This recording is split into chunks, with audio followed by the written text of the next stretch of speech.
Media Network, Arizona's premier live podcast studio and online radio. Good morning. Welcome. We are in episode 8. Oh my gosh. Yep. So Bridget and I were just talking, we are finally past the sweaty point. Like we can walk in here and our nerves are a little calmer and we're not sweating through our shirts. So that's a pretty big deal. That is a big deal. It's a big deal. I love it. How's your week been?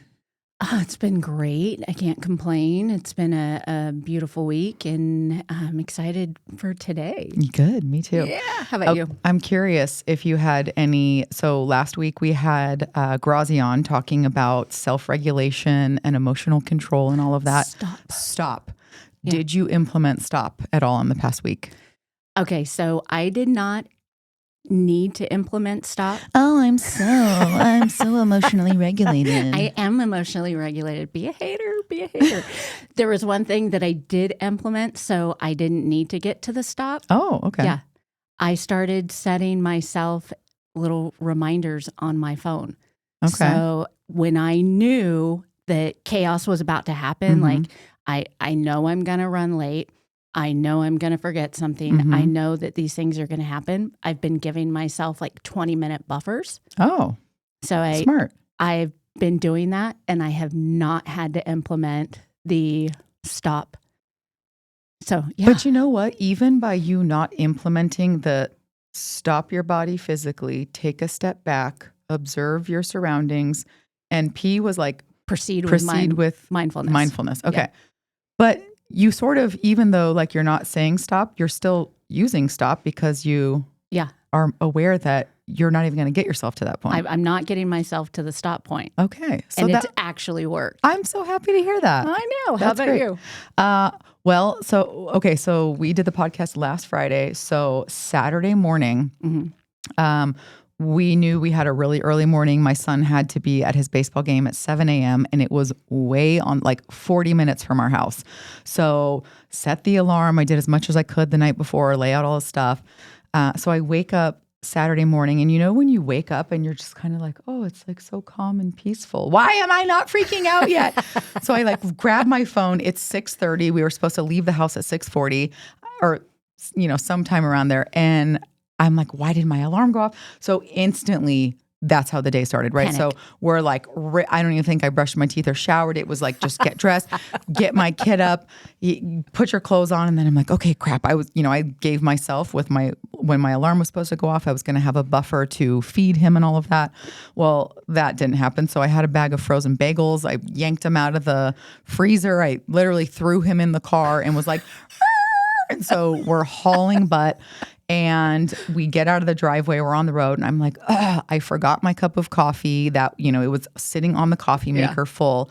So I was pissed, it's like I have a long drive. I'm tired. I wanted my coffee. We couldn't find one of the jerseys he needed, and I was just already so frustrated. Now, I had talked to my son about stop the day before, and he, he's like, how's your day? What'd you do? So I told him about the stop thing, and he was like, oh, okay, cool. So we're driving, and I'm like, I forgot my coffee. And he goes, Mom, stop. S-T-O-P. And it almost made me laugh. At first, you thought he was talking back. Yeah, I did. I was like, I will smack you, kid. And then I was like, I just started laughing and I was like, thank you so much for saying that. And I was like, okay, let's take this moment. We'll both just sort of reset. And he's like, no, I'm good. You need to stop. And so, okay, touche, boy. And so there's nothing I can do about this. I thought about everything Grazi said and I just breathed. And then now the funniest thing that I do have to share, because, I think stop allowed me to be in the mindset where I could take a breath and even have coherent thoughts. So my son's like, Mom, I'm hungry. And I was like, well, you got a bag of bagels on you. And he's like, they're frozen. They were still frozen. They were, because I literally pulled them from the freezer and put them in the car. And so I just looked at him and I was like, you know what? Turn your seat warmer on. And in my car, the armrest is heated. And so he split those bagels up. He slapped those bad boys down on the heated armrest and defrosted his bagels. And we stopped and we just had such a good moment. And I will tell you, he has told me stop at least one other time, maybe 2 times. So I will tell you, it was very good for me, just that mindfulness. I love that your son is self-regulating for you. I know. I'll take it where I can get it. So, That's awesome. Yeah, That's awesome. it's a really good thing we're talking about parenting today. Are you all, speaking of parenting and our kids, are you all done with your Christmas shopping? 100%. Are you? Yeah. And I have one thing that came in the mail yesterday, and that's the last thing I have to wrap. I crushed it this year. Okay. Do you spend more money on stocking stuffers than you do actual gifts sometimes? It's disgusting. You think you're done. Stockings are really expensive. They cost a lot. And mom's always the one that doesn't get the stocking stuffed. So, you know what? Okay. Did you start stuffing your own? I was at the store the other day and I was like, you know what? Screw this. This looks nice and this looks nice. And I'll just load my own stocking. One of the things that my siblings and I do for my parents at Christmas is we stuff their stockings. Now, this is probably, I would say like maybe we've been doing it for 10 years, maybe 5, something like that. But it feels so good because yes, if the moms don't get anything. No. And they're probably stuffing the dads or whoever the partner of the house is. Yeah. No, I buy my own stocking stuffers and give them to my husband and say, here you go. Put these in mine. Put these in my stocking. Okay, I like that. And do you spend a lot on yourself for that? It kind of depends on what I want. It just depends what it is. Yeah. Oh my gosh. I bought myself an exfoliator for my stocking. That's we awesome. we were talking about this off air with Grazi about exfoliating, and I should probably be embarrassed to admit I didn't know you were supposed to exfoliate every day. So Grazi touched my arm and she was like, "Ugh, that's not soft." So I've been doing it every day. My skin is so soft. Touch my hand. Oh, that is soft. Isn't it? Okay, Thank and Grazi, you. I'm not being a nice friend. I know. That's Yeah. all right. And it's Although only I don't gonna get exfoliate my softer. hand, so I'm not sure why I had you touch my hand. How about my butt cheek? You're getting It's pretty smooth. You're gonna get some great exfoliants Yeah. for Christmas. Oh, good. Yeah. Excellent. Yeah. Probably from me, probably from Grazi. Great. Yeah. Oh, great. Yeah. I didn't know I was on that level with Grazi, but maybe you guys have been talking, plotting. We've been talking Okay, offline. perfect. So speaking of Christmas gifts, this episode is going to be one for the books, I feel. I think today's episode is going to be something that every person listening, with the, Raul, you're not quite there yet. Our little young buck back there. But I'm hoping that we make you such an expert today that when you do, if and when you do have kids, you will think of us fondly with this episode. So Okay. you're saying I'm in for our school session, basically. That's what we're hoping. We Take want notes. you to be the expert when your time comes, okay? That you're going to be like, you know what, guys? I listened to this expert on a podcast. I got this. I know what to do. I got all the tips and tricks. This. So tell us. Okay, so today we have Emily Fenton, who is an MSW, Master's in Social Work. She has been in practice in Tucson for over 12 years, which is crazy because I'm staring at her like, she's such a babe. How could she even been working for 12 years? Are you sure you didn't just graduate? So she specializes. So one of the things that's so cool about today is she specializes in parenting. And if that is not something that every human right now needs support on, especially in this day and age, it's so relevant. So she specializes in parenting support, anxiety, depression. She also has a licensed therapy dog that she's used in her practice for a long time. So just kind of brings that very well-rounded approach to the ages that she works with. She mostly specializes in teens and preteens. So I wish that I had a resource like this when I was growing up. I don't know about you. It was so much longer ago, but therapy wasn't really a You're an thing.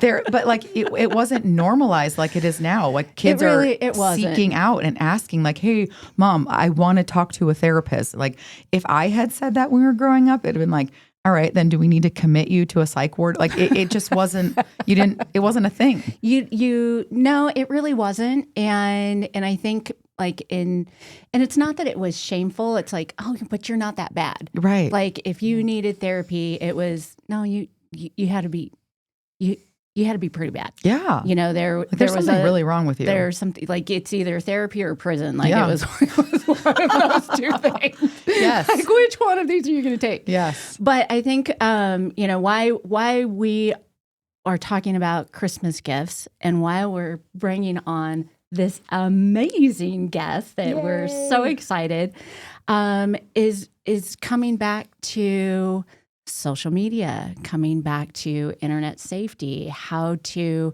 navigate, you know, the World Wide Web, the WWW, with this next generation. Yep. I did not have it. I was aware, and I think it's just more because of my IT background. Like I was aware of all of the apps that were out there and all of the things that were available to us.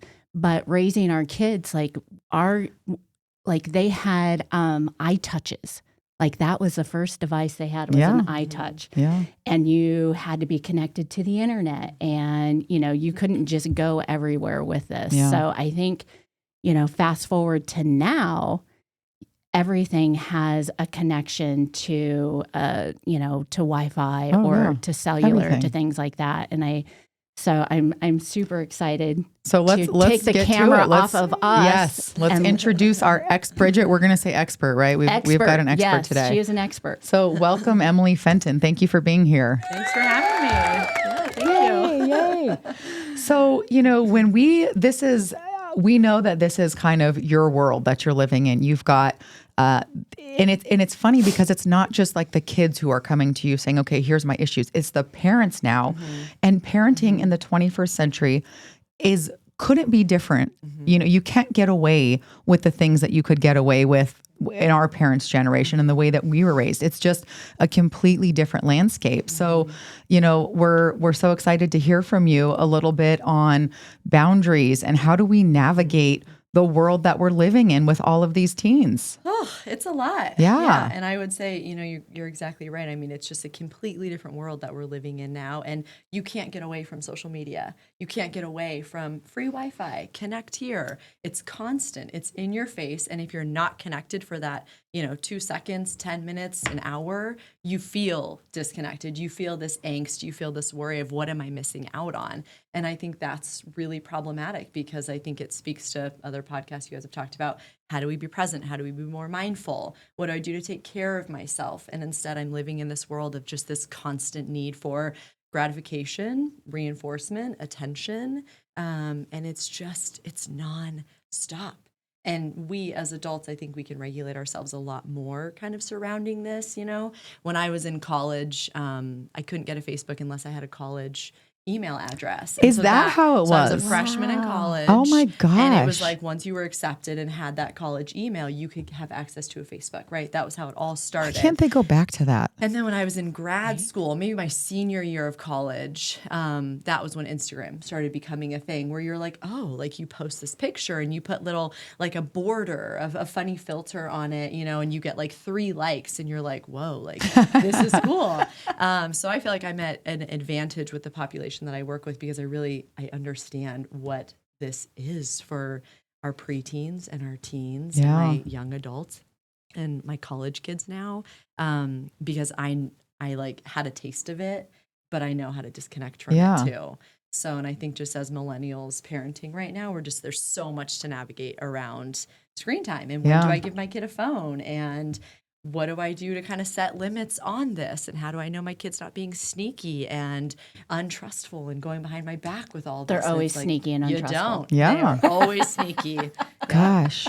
So Trustful though. yeah, it's so true. What was your first social media account? MySpace. And I was in MySpace. college and I think I was like probably a little late to the Facebook game. But wasn't MySpace like so ridiculous? And I did So we cool. had MySpace, but it was so, you know, it was like you made like a little website. Yeah. Right? And the most passive aggressive thing you could do was like remove your top friend. If you were in a fight with someone, you'd be like, I'm taking down Courtney and I'm putting up this person or, you know, I mean, She'll that was see what it. you did. But it was like such a playful thing too. You had a song in the background, you know, I mean, Yeah. it was just, you know, that was how we were introduced to it a little bit, right? And isn't it kind of wild the fact that you can pinpoint sort of the beginning of time time of social media to where we are now and how crazy out of control it is. Okay, so Emily, hit us with a little bit. Bridget, where do you even want to? I mean, I just feel like we could talk all day on this. So Emily, if you have like any statistics that you want to share with us about, maybe it's more how many, what's the percentage of our teenagers that have access to cell phones, or what's the percentage of usage? Yeah, so the percent, appreciate you wanting me to throw out a statistic there. You're but, welcome. You're welcome. the Put you on the percent hook. of teens right now, I'm just going to generalize it. Nearly all American teenagers are on social media. They have some sort of some platform of social media, whether that's Instagram, Snapchat, TikTok, Facebook, which is more, we're gravitating an older but generation. it owns, they own Instagram, so it still is, the top platform. But I mean, there's so many things. And so nearly all American teens are on it. And our average use right now is about 5 to 7 hours a day. And that's just average. So imagine there's still so many more teens that are on that for, 8 hours, 9 hours, 10 hours. Oh my gosh. And it's cool that schools are kind of cracking down a little bit more. A lot of classrooms have turn-in boxes and little, like a shoe, the shoe racks you'd hang on the back of your door. They make all the kids drop their cell phones in that's there. cool. My son's high school did Which is that. great. And there's big movements on, trying to require students to lock their phone in their locker so they can have it at school, but it needs to stay in the locker. And I appreciate that so much because you have no business checking your phone, checking your social media while you're at school. And I get it. Like, school is not my favorite thing when I was in high school, middle school. You're bored, whatever. But like, it's just this constant need to be like, what am I missing out on? What happened? And because of social media, it truly is pretty dangerous because our depression and our anxiety rates in teenagers has skyrocketed. Especially since 2010 when social media started to be kind of loosely introduced to us. But because of this constant need for connection. Emily, would you call it a constant need or would you call this a constant addiction? Both. Okay. Both. Yeah. I mean, yes, it's absolutely an addiction for people, for sure. And, because of this, we've seen, really astronomical rates of mental health declining significantly for teenagers. So it's awesome that teens are like, I want to see a therapist. But a lot of our research pinpoints to social media now being a reason why kids are depressed, why they're anxious, why they don't want to go to school. We're struggling significantly with perfectionism, imposter syndrome, imaginary audience. You walk onto your high school campus and you're instantly saying, oh my gosh, I shouldn't have worn this. I shouldn't be, doing this. So I'm going to hide all day. I call cell phones our digital pacifier. I'm going to hide all day in my cell phone and just look down and ignore everybody else until I can get home back in maybe my safe space. It's alarming because our suicide rates have increased very significantly, and suicidal ideations, and just this sadness that kids are feeling and teenagers are experiencing. I not that I love that you're sharing that with us because it's incredibly sad, but I think it's important that you're sharing this with us because when we're, as we're talking about these devices and the cell phone and the access to the internet and access to social media, one of the things that that really hits home to me, and we had mentioned it with Grazi on our show last week, is the algorithms. Like, the algorithms on these social media platforms, they serve you the content that is reflecting your mood. So if you are somebody with depression or you're dealing with the anxiety and you like something or you can relate to something, bam, that algorithm's found you and it's just going to feed you all that negative, all that negative feedback. Totally. It feeds you all that negative feedback. And then it also feeds us this like really uncomfortable humor that like I'm supposed to laugh about being really depressed, or I'm supposed to constantly laugh about being overly anxious or having panic attacks. And that's something that, in the clinical field, I'm sure I could speak for other therapists too, but it's kind of exhausting being a therapist and hearing kids like joke about like, oh, I just want to kill myself because of this. And I'm just, it's like, what you know, What's what's real? the message that we're saying here right now? And like, if you're not well, like that's okay. It's okay to not be okay, but we need to have some serious conversations about the impact and what's going on for you right now. And I think there's so many ways that people use social media as this outlet to try and cope with being depressed. Whether it's with humor or these negative algorithms. You know, I know you guys mentioned this. Grazi had brought up the example of like I forget, it was like a mom who was doing 50 things. Yeah. And then it was like, who is filming you? Like, get over there and help this person. And, you know, why do we glorify all of this? And, I never even thought about until you just said this right now. The whole movement around I'm funny because of my trauma, or Exactly. you know, at least my trauma made me funny or something. Okay, we're gonna dive more into this. We're gonna take a quick. I just did a finger gun. We're gonna take a quick break, and we're gonna jump right back into all of this. Oh my gosh, stick around. This is good stuff. My heat and air were in a state of disrepair. My drains were clogged. I was really in despair. So I called some guy. You've never seen such a mess. And every time he leaned over, well, you can probably guess. Now I get it done right by Picture Rocks Cooling. They're neat and clean, peachy keen. Really no fooling. Got a problem? Just call up and help is coming. Picture Rocks Cooling, heating and plumbing. Hi, I'm Alan Murdoch. For the past 20 years, I've been buying, fixing, and selling properties right here in Southern Arizona. And I want to buy your property. Whether it's a house, apartment, commercial building, or vacant land, regardless of the condition or the situation, I want to talk to you. When you sell to me, I pay cash and it's hassle-free. No repairs, no closing costs, and no commissions. If you have a property you don't want to deal with and you want a quick solution, call, text, or visit selltalon.com. Again, that's selltalon.com. Discover the power of 88 Crime, where your anonymous tips are rewarded with cash. When you call in anonymously with a tip, you are given a code. With the code and a password, you can walk into a bank and redeem your reward anonymously. If your anonymous tip results in a felony arrest, you can claim up to $2,500 cash reward. Let's stop the silence on crime and strive for a safer community. For more information, please visit 88crime.org or call 88crime. Copper Creek Cookies, Copper Creek Cookies, coppercreekcookies.net. We can print anything on our soft vanilla logo cookies. We deliver them and other sweet treats locally. We are located at 4249 West Ina Road, Suite 121. Call us 520-300-1131. We bake smiles. Copper Creek Cookies, Copper Creek Cookies, coppercreekcookies.net.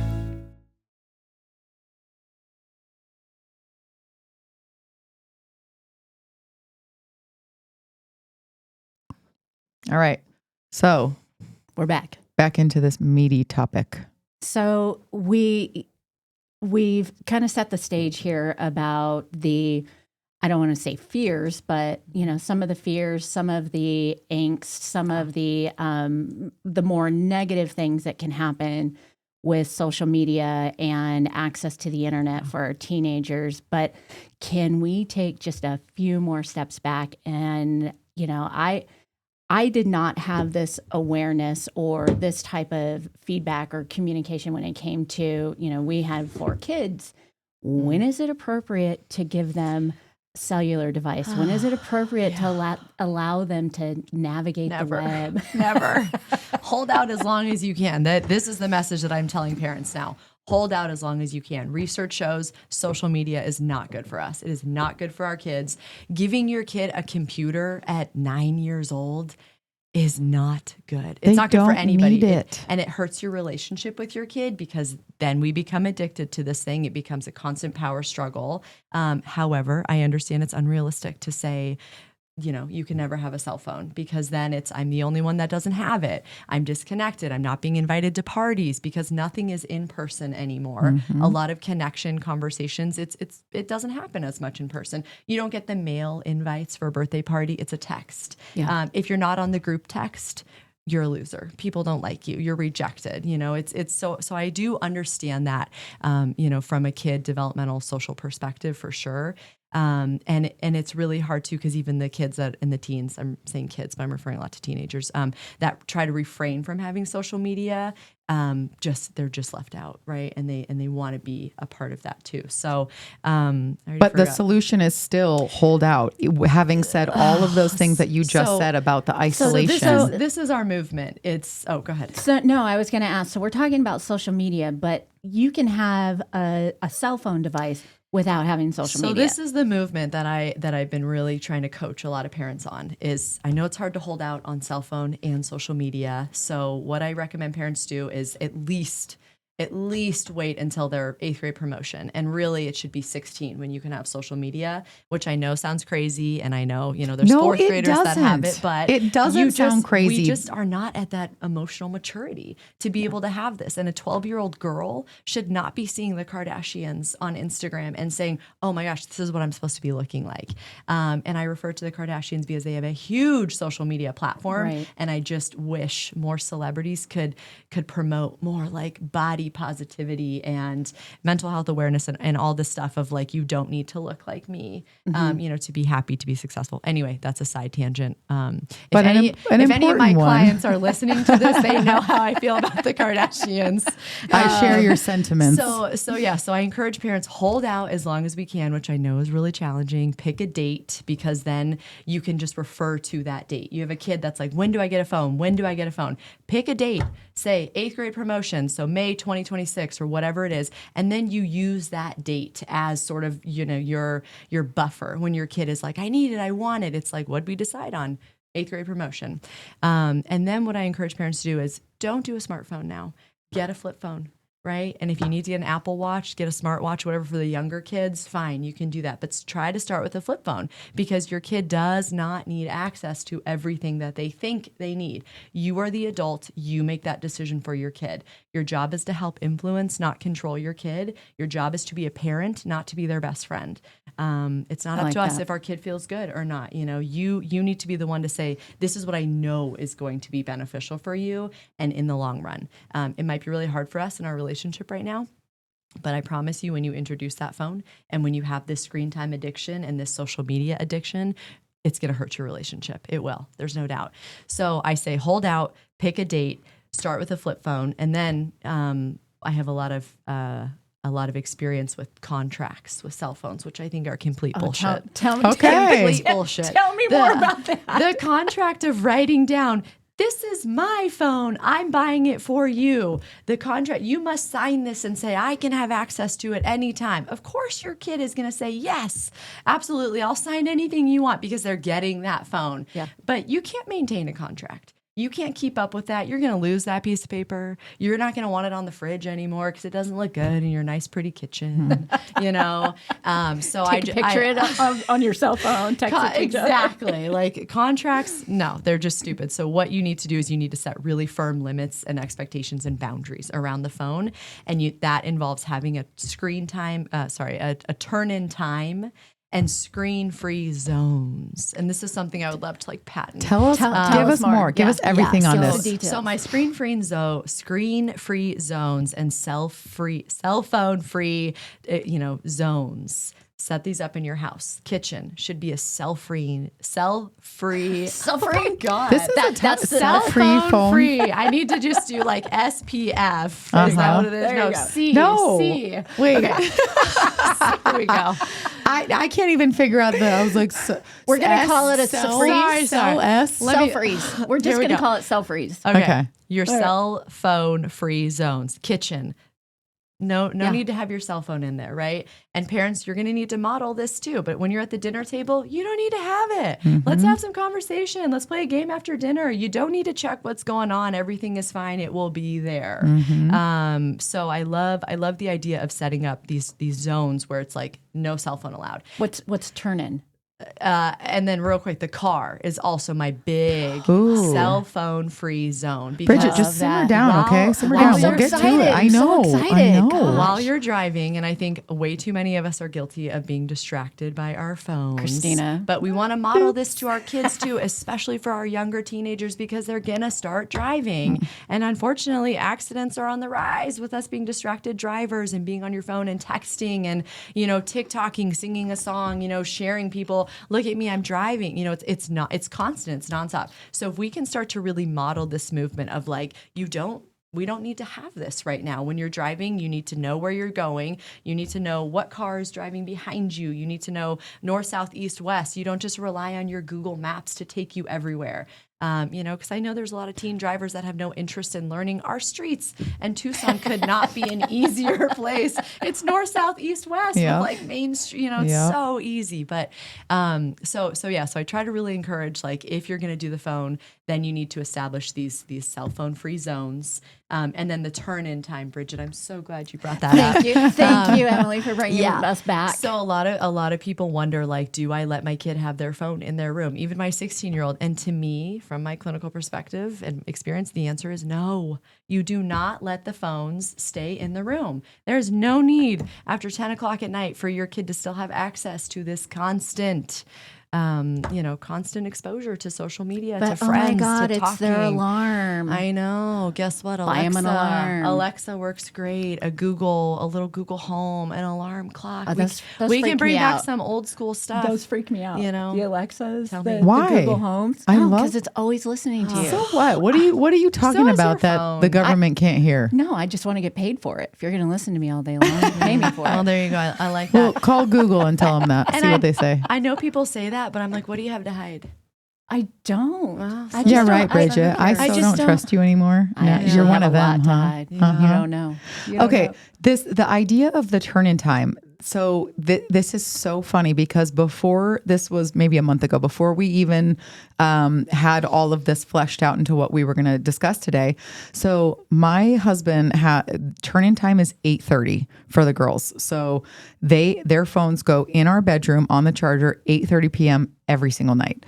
So In your room? in our room. Yep. So our oldest, the 16-year-old, we were having this conversation at dinner one night. She said, it is just so embarrassing that if I get a text at 8:31 and he has the parental controls that like you got nothing, you're not getting it. So she's like, the amount of stuff, she's like 8:30 is like when your 10-year-old goes to bed.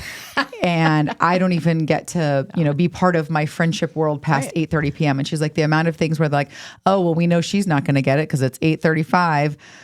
So I said, all right, let me talk to you about this. What if, and again, this is so relevant because I said, what if we have dedicated time every day from 5:30 to 7, there's no cell phone usage, but I'll let you turn your phone in at 10 p.m. And she goes, absolutely not. And I was like, what? I was shocked. I said, I'm literally telling you, you can have your phone until 10 o'clock at night. She goes, no freaking way. You take my phone away for an hour and a half. She goes, do you know the amount of things that I will miss out on? Do you know if somebody texts me and I don't text them back for an hour and a half, what that will do to my social life? And I'm just, it's the angst. I'm shocked. It's the angst that I have to respond. I have to be available. And no, you don't. No, you What's don't. going to happen if you're not? But our teenagers do not understand that. And they feel like people will be mad. And also, if you're on the other end of that, if you send a text and someone doesn't text you back, even for me as an adult, I get a little like, uh-oh. Like, what did I do? Why isn't she texting me back? Like, she's usually pretty quick. Yeah. So imagine that being so amplified for a 16-year-old brain, to say, you can't take my phone away for 2 hours, right? Well, one. What's is up, that guys? a call? Yeah, so guys, we got Maddie on the phone. Maddie, you're on now with the backseat drivers. Hi, Maddie.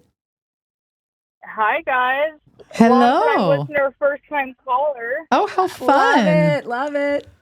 We're so happy you called in. Do you have a question for our expert or for the two of us non-experts? Yeah, absolutely. So, as it relates to social media and just, parenting and everything, I was curious your guys' opinion on just how can parents kind of encourage that open communication with teens, especially where social media is such, we're in that economy where it's so much attention. So encouraging that communication with teens and their social habits without coming across as controlling. Oh, Love that. Great question. When we figure it out, we'll let you know.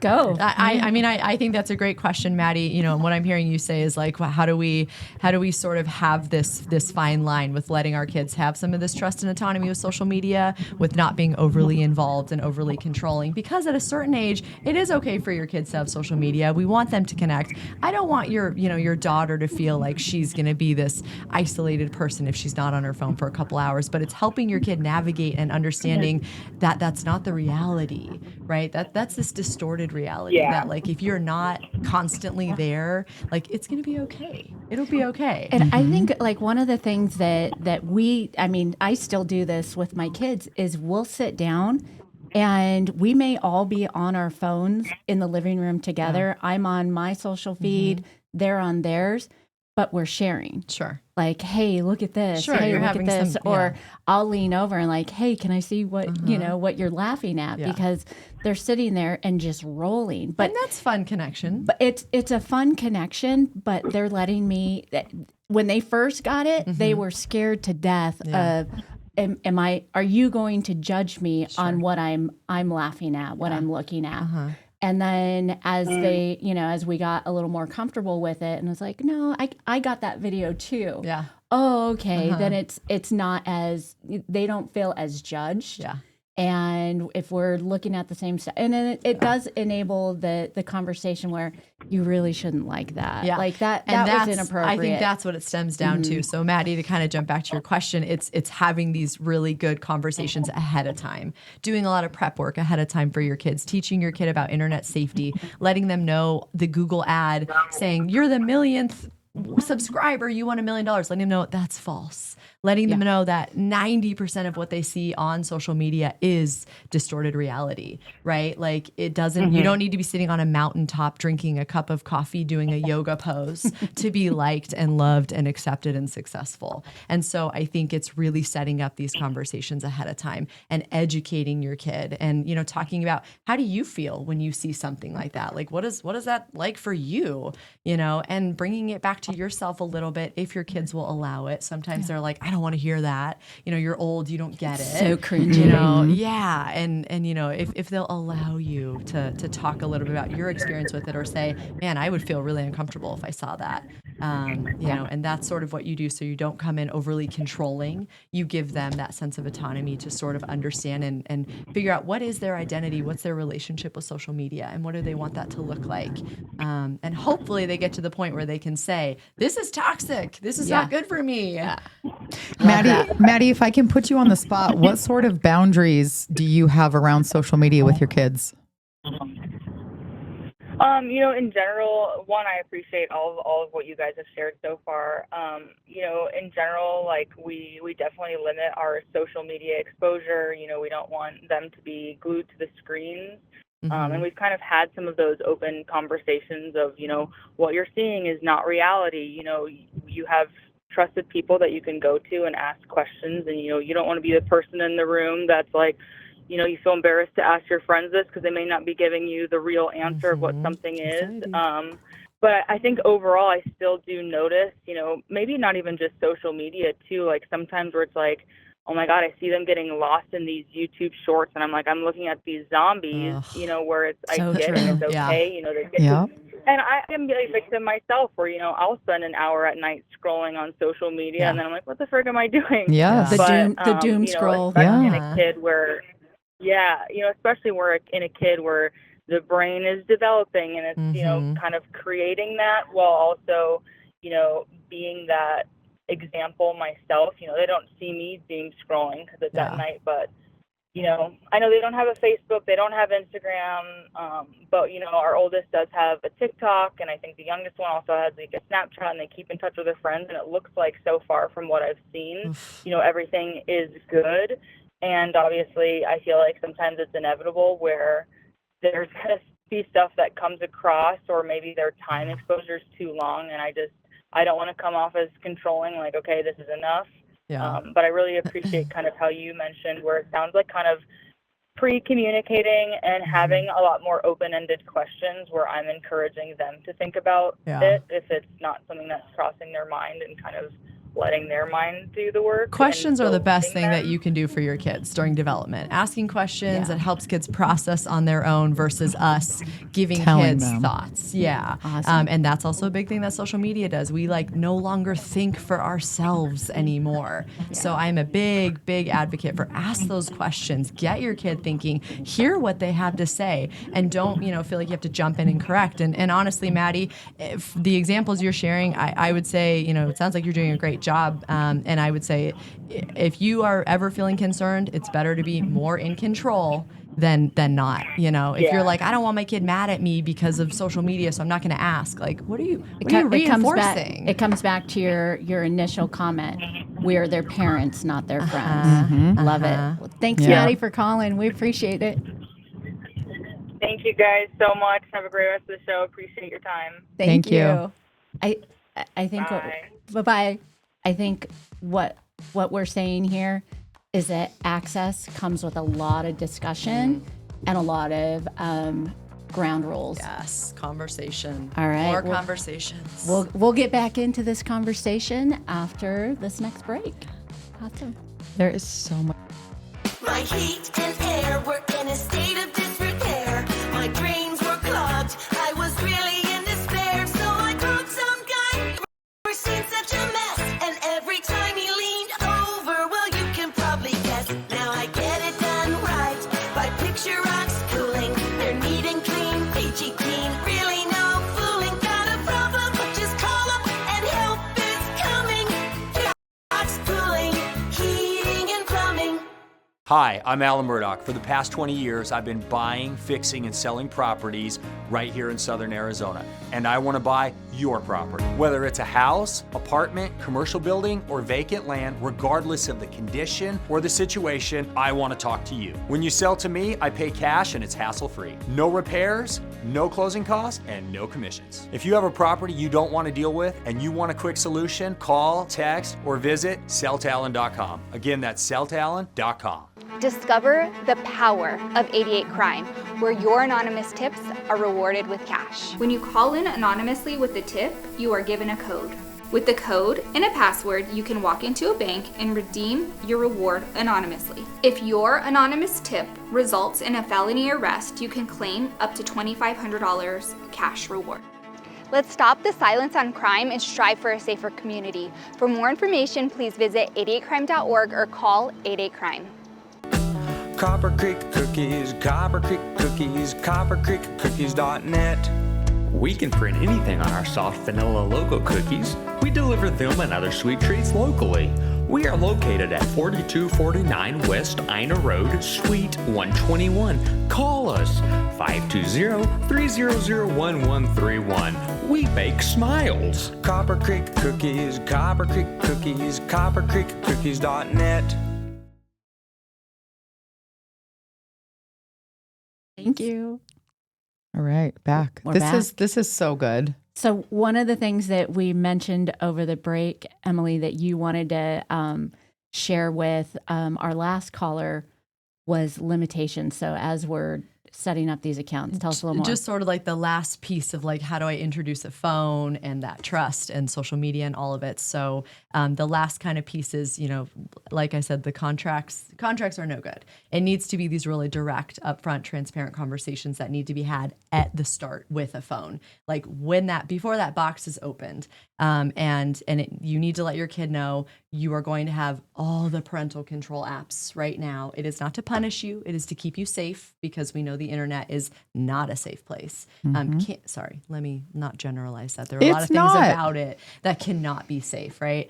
And so letting them know we're going to have a lot of control apps because my job is to keep you safe, and I want you to, really learn how to have a healthy relationship with your phone.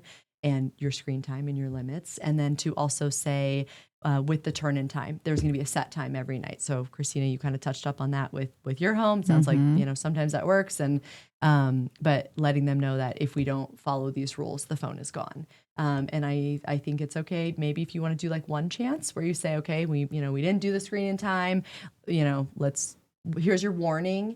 But then you need to make sure you follow through on that, because if you continue to just give those warnings, there's no longevity with any kid following your limits and your boundaries, and they're just gonna take advantage of it. Yeah. And you're saying, when you're mentioning these parental controls, so there are apps out there that you can download on their phones that give you full parental controls. There are Life 360 is my favorite. There's functionality within, if you have an Apple device, there's parental controls that are within it. So if you don't want to purchase anything, but if you're giving your kids TikTok, Instagram, Snapchat, YouTube, access to the web, every single one of those have parental controls. So as we're setting these, these rules and these standards and these suggestions for our teens, us as parents, you got to put in the legwork. You sure do. If you're going to give, your child this device to the world, you need to put in a little legwork and control it. You gotta follow through. You got to be consistent, right? You can't just give these warnings of, you keep pushing back on not turning in your phone. Follow through. Take the phone, do what you need to do. Your kid's going to be pissed. They'll get over it. And, again, just that consistency is so important. So can we talk a little bit about, and we've sort of touched on this in different areas, but just even the angst of being separated from your phone for a little bit. Can you tell us a little bit about what kids are experiencing? How are parents supposed to be handling the anxiety of being a teenager? Yeah. So anxiety is just, it's such a monumental thing right now. And I think everybody has anxiety, and it's not necessarily a bad thing, right? We know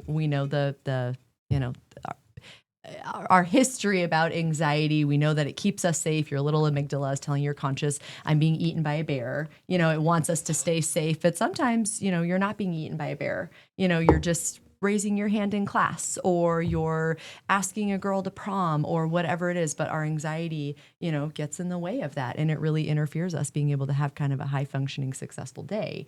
And then if we don't know how to manage anxiety, we don't know what it is.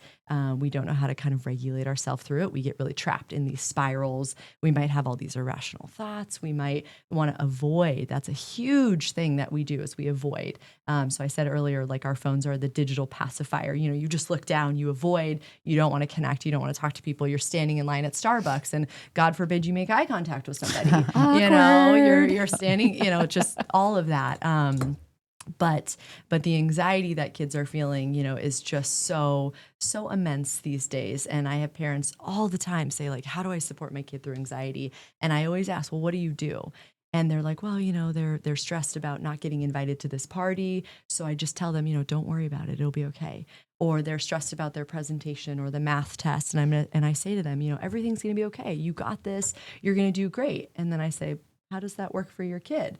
Well, they just have anxiety the next day, or it's ongoing, or it hasn't done anything. So one of my big takeaways that I try to educate parents and anybody listening is the more that you reassure anybody, the more you reinforce their symptoms. So the more that I have to tell you, hey, everything's okay, I am making your symptoms worse, because you are now reliant on me to tell you everything is okay. So kids become reliant on their parents. They text their parent, I'm feeling really stressed. You got this. You're okay.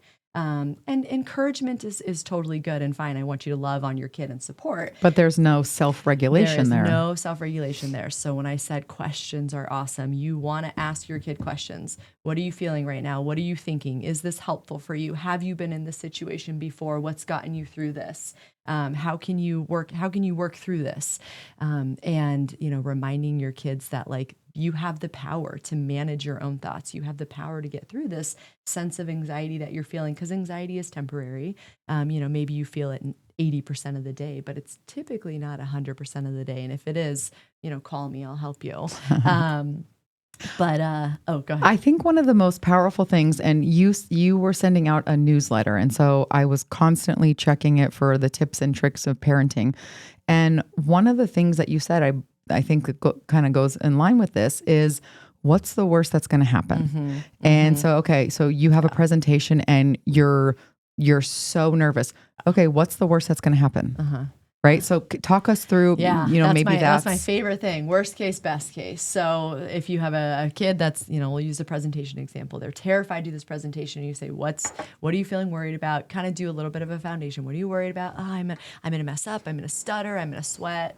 Then, you just kind of talk through like, what are those general fears? And then you get to this, what's the very worst thing that's going to happen? And they might say, I'm going to trip and fall, or I'm going to burp, or something really embarrassing is going to happen, or my pants are going to fall down. And it's like, okay, like, I suppose anything is possible. I'm not going to tell you that's not going to happen. It's probably not, but like anything is possible. But how likely is that worst thing?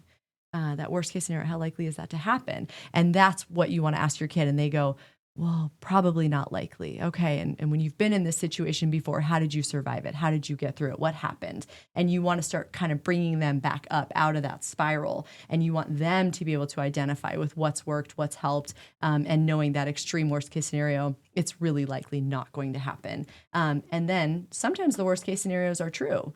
Sometimes it could happen, where it's like, well, what if I, get my, what if I fail this test? It's like, okay, you might fail this test. And let's talk about, how will we feel? What will that be like for you? What does that mean? And then figure out what would we need to do next time? What's our prevention there? What do I need to do to support you? Do we need to get more tutoring? Do we need to study more? Conversation with your teacher? Do we need to have more screen time limitations and more study time, whatever it is. So going through that worst case scenario, and then also talking about the best case. Listen, we just talked about like all the ugly that could happen.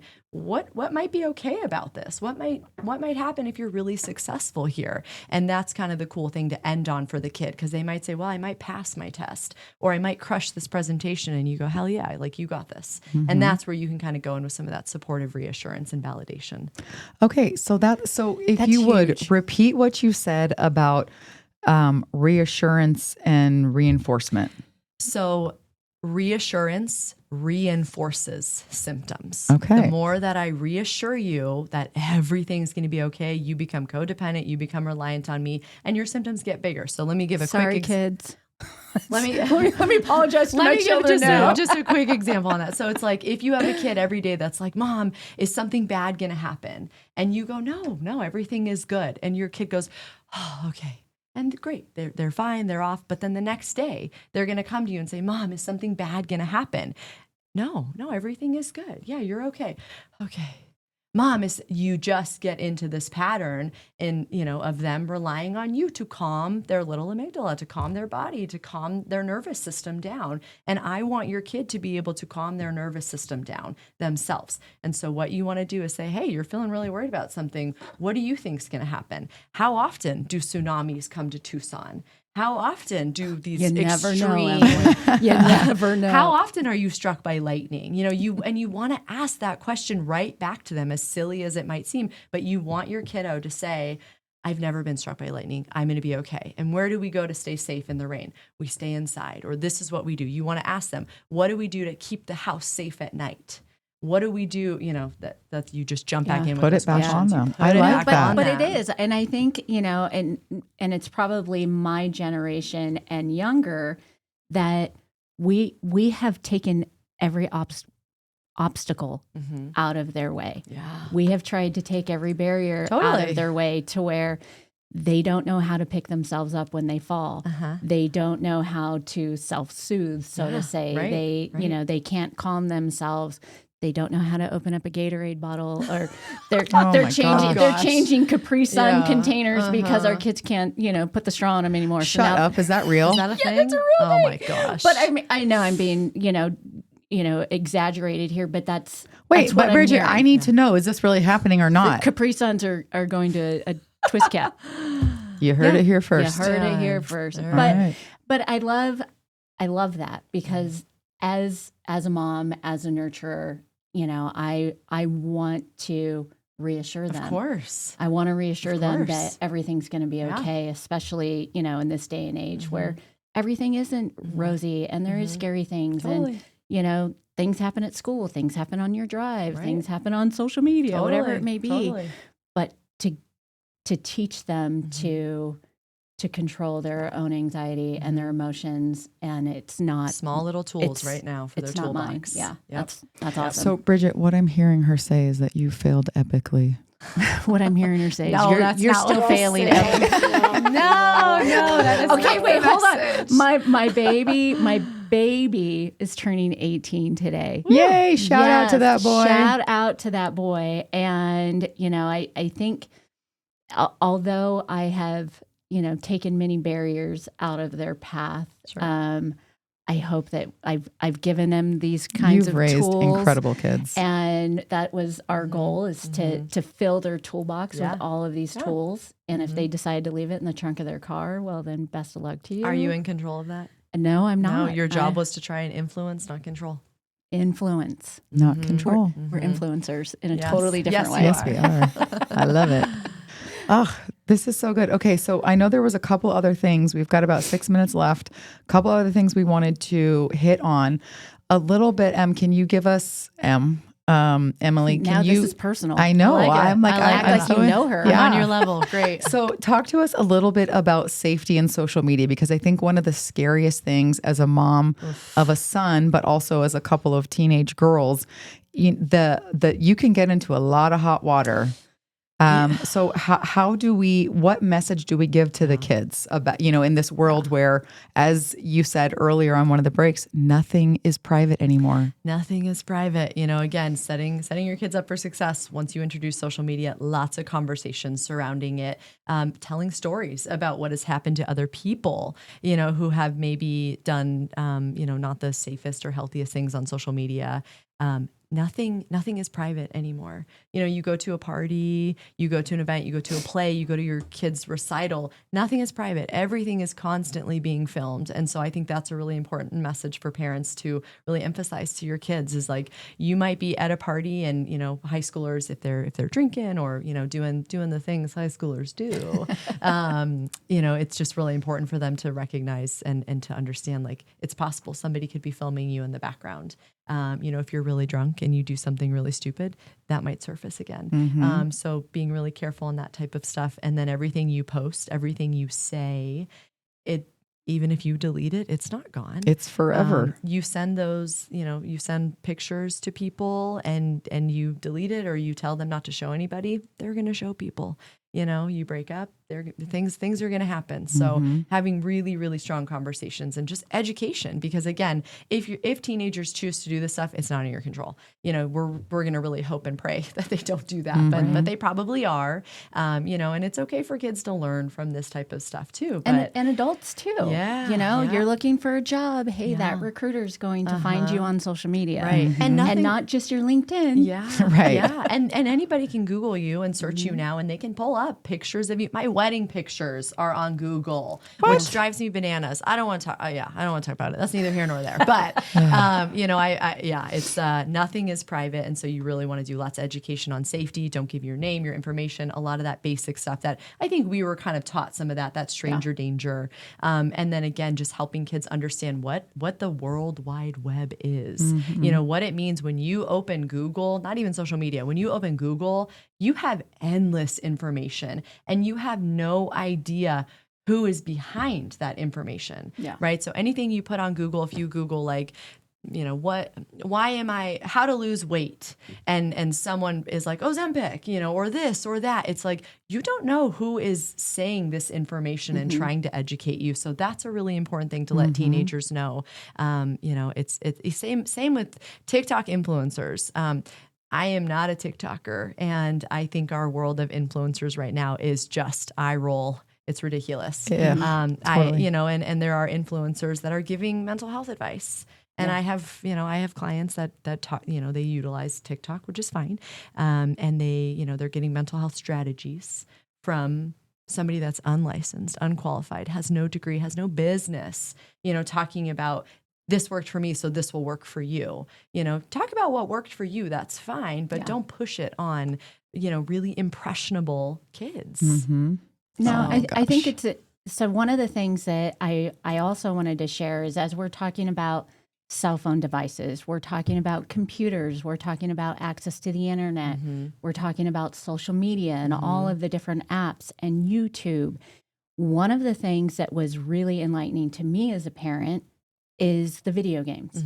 So Xbox, PlayStations, those are also an area where you need to make sure that you are supervising. If your child is underage, please make sure that you have access to those accounts. Make sure that you know who your kid is gaming with, because as an 8-year-old, you could be gaming with, you could be on Minecraft with a 45-year-old. We need you guys need to do a whole other podcast on video game addiction and video game safety, because that's now in the DSM. It's a diagnosis now, video game addiction. Are you kidding me? Yeah, it's very, very real. And then it's super glorified because people are being paid to play video games all day, to test games. And, who wouldn't want to do that? What 13-year-old boy doesn't want to play video games and be on YouTube and make $1 million doing that, know? And so just throwing that out there. So as we're talking about all of these Christmas gifts, Xbox, PlayStations, those are usually a really big one for all of, a lot of this new generation. So make sure that you are putting parental locks on there. Make sure you're telling your kids, do not tell whoever they're gaming with where they live, what school they go all the to, safety stuff. all Absolutely. of that safety Education stuff. is so key. I think that's every media site, but when our kids are gaming, it is like this. It's this, not ADHD is not the right word, but they are so stimulated where they get those questions. It's a hyper focus. And as they're gaming, like, hey, the guy's behind you, behind you, go. So where do you live? Arizona. Blah, blah, blah, blah, blah, blah, blah, blah. Oh, go. And they slide in those questions. Sneak it in. And it's it's really scary. They're sliding into Fortnite. Sliding into Fortnite. So beware. And I don't know if we have like one more minute, please, just to say. So like, I hope I'm not coming off like social media is the end of the world. I do think there's a big movement on more education for us parents and younger generations about the impact. This is why we're having these conversations. It's really important. But it doesn't mean if you have a teenager and your teenager has social media, it doesn't mean it's like doomsday and like there's no hope for your teenager. I would just encourage you, circle back, have some conversations. If you feel like things are a little bit out of hand, have some conversations. It's never too late to reset structure and limits in your home, ever. I promise you, it'll get worse before it gets better, but you can redo stuff a little bit. And one of the books that I am just so fascinated by, and a researcher, Jonathan Haidt, with The Anxious Generation, it's becoming more popular. He was on Dr. Becky. He's making big moves on social media. Actually, his Instagram is pretty good for all you parents out there. But he's talking a lot about what we can do to kind of support our younger generations with navigating social media and the importance of going back outside and playing and trying to have the millennial upbringing. It was so good. Recreating independence. Drink out of the hose. Drink out of the hose. Go on a bike ride. Get off of your phones, disconnecting. And it's cool because I do feel like there's a handful of high schoolers and college students that also see the toxicity with social media. And a lot of people are really wanting a break from it. And if I can tell a super quick story for one more second, I went to Glacier National Park last summer with our best friends, my husband, my family. And it was just this fantastic trip. We did this little boat tour, and the girl driving our boat was like 22 years old. She was young. And I was like, what are you doing? Like, why aren't you like an old man? Like what 20-year-old is driving this boat? And she was like, I graduated with a neuroscience degree. And she was like, I needed a break. I was burnt out from college. And she's like, I came here to Montana. I wanted to, disconnect. And she said, it was the first time in my life I entered a job space and I walked into this room, with all the new employees. She said, it was the first time not everybody was on their phone. And she was like, I'm off social media. I don't have a phone anymore. I'm off the grid. And she's like, it's incredible because my entire life since I was in, first grade, I have been exposed to cell phones and social media. And, it's just my norm. And she's like, it was so bad for me. And I just thought that was really cool. That I'm like, there are young people out there recognizing the severity of social media. Let's support that. All right, so Emily, challenge. What can you leave us with? Like what 3 takeaways can our listeners implement into practice? And then Bridget and I will have something to talk about next week with whether we failed or not. Let's see. My 3 strategies, my 3 things to kind of take away from this. You gave us a ton too. Set expectations and boundaries regarding phones. If you're going to do the phone, set the time. When is it going to happen? Talk about those screen-free zones. Oh, I got it out without bumbling through that. And make sure that you model that, right? Practice what you preach.